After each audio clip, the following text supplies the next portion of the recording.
Jamie Ray Vintage. Today's DIY is all about barnwood planking. I'm going to show you how to take this dresser and add a plank top. You can use barnwood that you already have, or you can recreate it with wood you can get from your hardware store.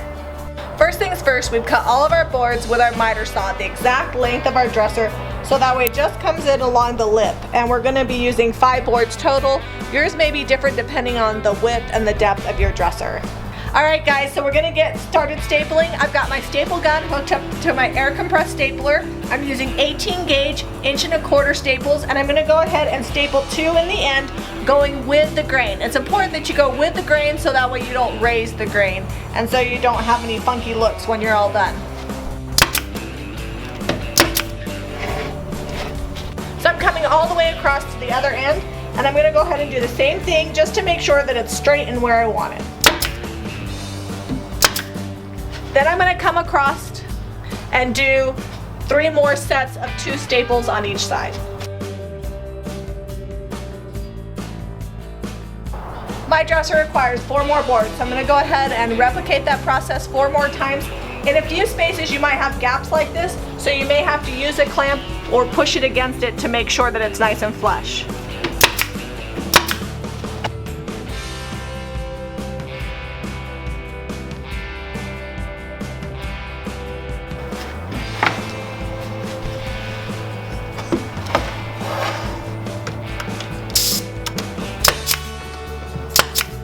There's about 1/8 of an inch overhang between the end of my dresser and the back, but with this backer board it's about flush.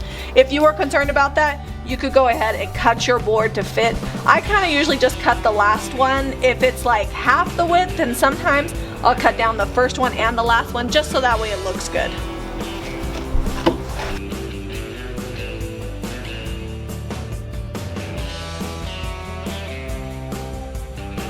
I always wait to sand until I'm all the way done, just in case any staples are raised a little bit, because that'll sand them down nice and flush.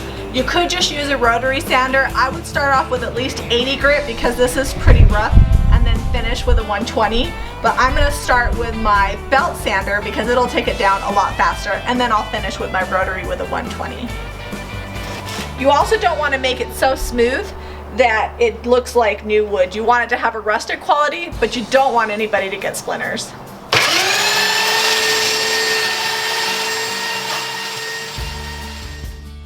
Step 1 to our faux barnwood finish is to take fairy chalk mother in your favorite shade of gray. You can do gunmetal, industrial, arsenic, really anything you like. Manatee's a little too light. Today we're using gunmetal. I want a deep, rich, dark gray on this, and it's kind of like a faux stain, but it's a lot easier. I've watered it down. It's 50% chalk paint to 50% water, and I gave it a good shake, and now I'm just going to use my rag and put it on my wood. You want to rub it in so you can still see some of the natural tones and grains from the wood. One of the things I love about cedar is its warm, rich tones. Plus, it smells amazing when you're cutting and sanding it. I'm going to go ahead and rub a coat onto this entire top, and then I'll show you the next step.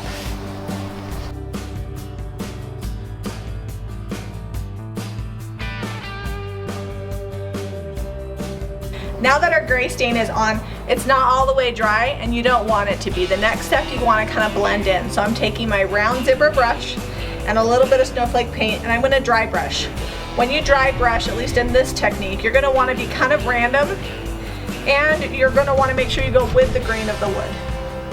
So I kind of just add some depth throughout the piece, and don't worry about it being exactly perfect because I'm going to come back through and sand it.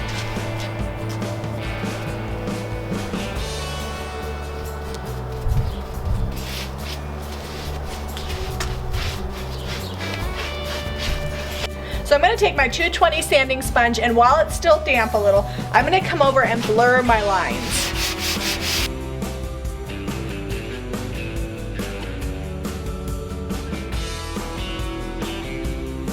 Now if you find when you've gone to blur your lines that it was too dry and you need to get it a little smoother, you can take a damp rag and go over your paint and kind of reactivate it, and then smooth it out with your sanding block.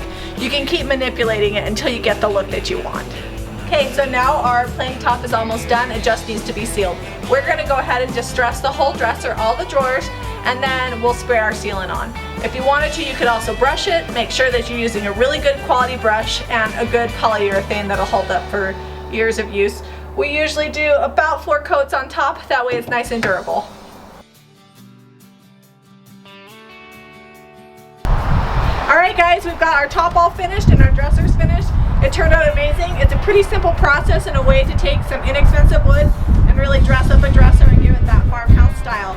If you'd like to purchase any of the paint used today, go to Jami Ray Vintage. Of course, give us a thumbs up and subscribe to Jami Ray Vintage for more DIY.